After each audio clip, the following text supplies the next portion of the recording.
Hi friends, welcome back to our channel. இன்றைக்கி நம்ம சேனலில் பனானா கேக் எப்படி பண்ணுறதுன்னு பார்க்கலாம். அதுக்கு நான் 2 பச்சை வாழைப்பழம் எடுத்திருக்கேன். வாழைப்பழம் நல்லா பழமாக இருந்தால் கேக் ரொம்ப நல்லாயிருக்கும்.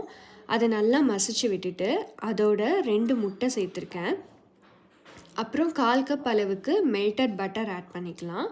பட்டர் அன்சால்ட்டடாக இருந்தால் ரொம்ப நல்லாயிருக்கும்.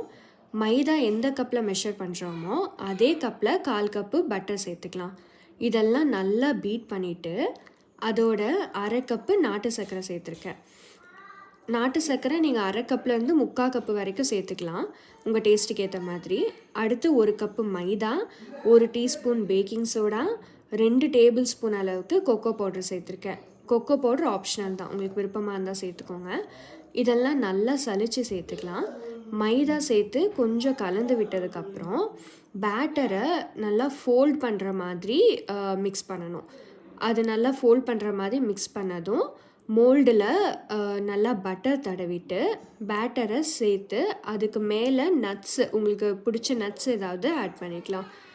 அவனை முன்னாடியே ஒரு 15 மினிட்ஸ் ப்ரீ ஹீட் பண்ணி வச்சுருக்கேன்.